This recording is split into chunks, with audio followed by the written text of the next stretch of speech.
कीजिए ना।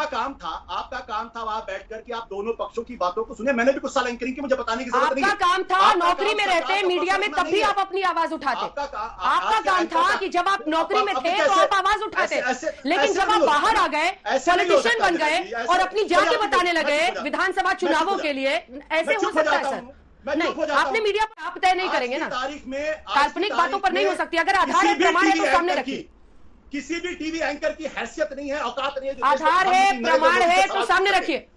आज आप टीवी पे बैठे हैं, सुन लीजिए मेरी आज आप टीवी पे बैठे हैं, खूब है। और हम लोगों ने सवाल पूछे हैं। ये तो आप हैं जो सुनते नहीं है, ये तो आप हैं जो आज तक पर बैठकर अक्सर मोदी की प्रशंसा करते हैं। अपना महिमा मंडल आपको दिखता नहीं है। आप सोचते हैं कि आप यहाँ बैठकर अपनी अपनी बातें कह देंगे, तो ये गलत है। मुझे अब अगले मेहमान के पास जाना पड़ेगा, क्योंकि आप बेबुनियादी आरोप लगाने के लिए यहाँ पर बैठे हैं और इसकी इजाजत।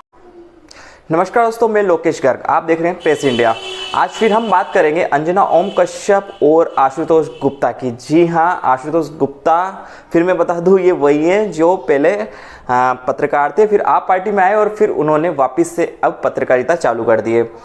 बात उस समय की है जब आशुतोष से पूछा जाता है, अंजना ओम कश्यप ने पूछा कि अभिव्यक्ति की आज़ादी अब इस देश में रही नहीं है, ऐसा कुछ लोग बोल रहे हैं, ऐसा कुछ पार्टियां बोल रही हैं।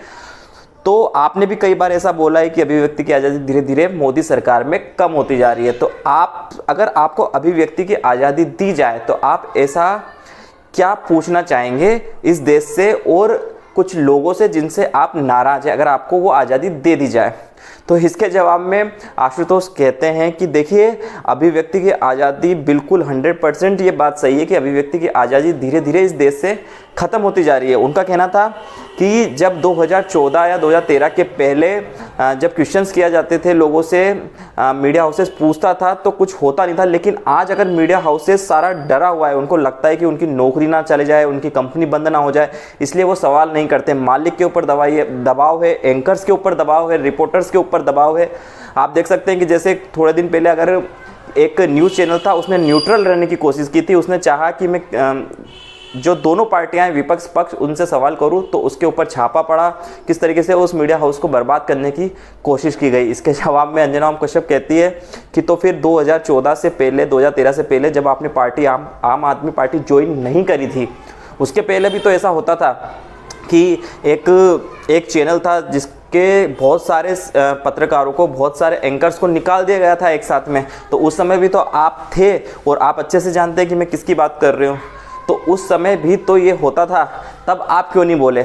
आपको चाहिए था कि तब आप उस चीज़ को उठाते, बोलते। लेकिन जब आप खुद एक टीवी शो करते थे, आप खुद एंकर थे, आप खुद डिबेट करते थे, तब आपको ये सारी बातें, अभिव्यक्ति की आज़ादी और ये सारी बातें याद नहीं आई। लेकिन जब आप अब किसी पार्टी से भी बिलोंग नहीं करते हैं, ना ही किसी टीवी चैनल के एंकर हैं, तो आपको ये सारी बातें याद आ रही है। डिबेट बहुत घमासान हो गई। देखिए ये पूरी डिबेट। की आजादी नहीं है देश में, लोगों को सवाल पूछने में, बोलने में डर लग रहा है। तो वही सवाल है आपसे कि ये किसका डर है? इसको आप अगर सबूत के तौर पर आपसे पूछा जाए तो एक वो इंसिडेंट जिसको आप बता सके कि इस वजह से ये अभिव्यक्ति की आजादी छिन गई है, और अगर ये आजादी आपको दे दी जाए तो कौन सी वो एक बात है जो आप बोलना चाहेंगे? अंजना जी, मेरी बात का पहले तो बुरा मत मानिएगा, क्योंकि जो बात मैं कहने जा रहा हूं वो बुरी लगेगी।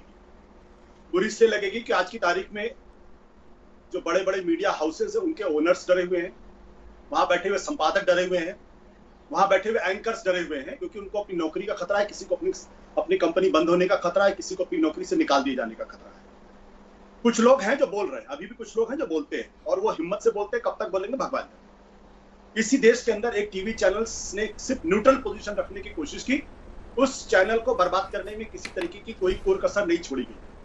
विनोद दुआ जैसे आदमी के खिलाफ जिस तरीके से बर्ताव किया गया, जिस तरीके से व्यवहार किया, वो सबको मालूम है। जिन जिन लोगों को नौकरियों से निकाला गया वो सबको मालूम है।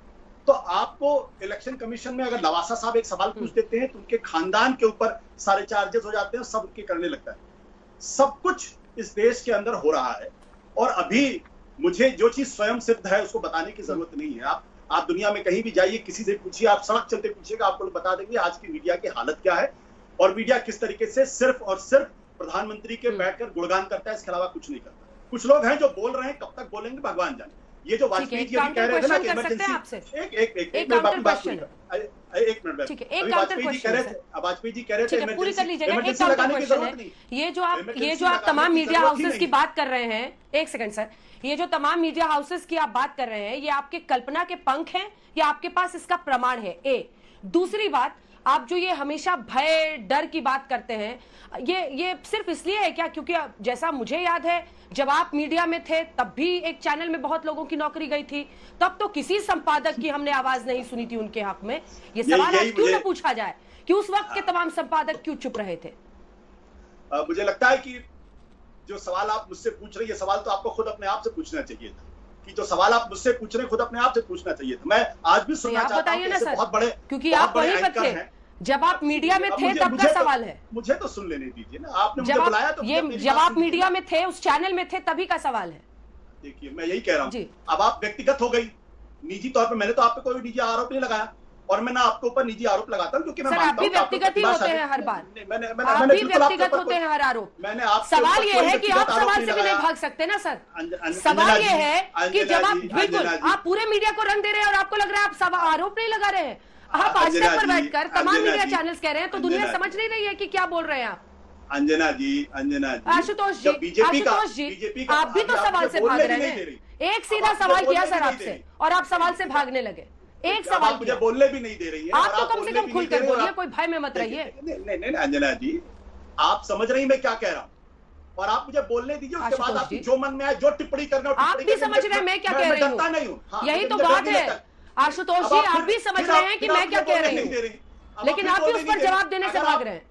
अगर आप जवाब दीजिए ना सर मेरे सवाल का। मेरे सवाल का जवाब दीजिए। आपका काम था वहां बैठकर कि आप दोनों पक्षों की बातों को सुने। मैंने भी कुछ साल एंकरिंग की, मुझे बताने की जरूरत नहीं है। आपका काम था नौकरी में रहते मीडिया में तब भी आप अपनी आवाज उठाते। आपका काम था कि जब आप नौकरी में थे तो आप आवाज उठाते, लेकिन जब आप बाहर आ गए, पॉलिटिशियन बन गए और अपनी जाति बताने लगे विधानसभा चुनावों के लिए, ऐसे हो सकता है सर? नहीं, आपने मीडिया पर सवाल खड़े किए, इसलिए मुझे पूछना जरूरी है। आपकी भी ये जिम्मेदारी थी कि जब आप नौकरी में थे तब आप बोलते ना, तब हम मानते कि आप भयहीन हैं, मैं वही तब हम मानते आप भयहीन हैं। लेकिन अब बाहर से आप सब पर उंगली खड़े करें। आप नौकरी जब कर रहे थे तब आपने आवाज बुलंद नहीं की, तो फिर सवाल पूछा जाएगा ना। आशुतोष जी एक जवाब दे दीजिए। इतना व्यक्तिगत होने की आशुतोष जी ये शुरू आपने किया है। आप पूरे के पूरे मीडिया को रंग देंगे तो कोई तो आपसे सवाल पूछेगा।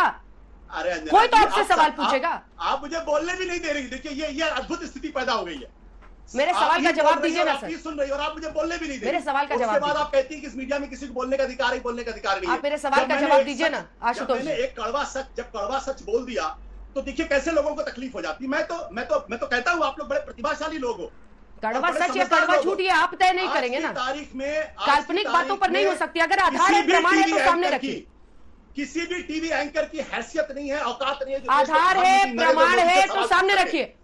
आज आप टीवी पे बैठे हैं, सुन लीजिए मेरी बात। आज आप टीवी पे बैठे हैं, खूब है, और हम लोगों ने सवाल पूछे हैं। ये तो आप है जो सुनते नहीं है। ये तो आप है जो आज तक पर बैठकर अक्सर मोदी की प्रशंसा करते हैं।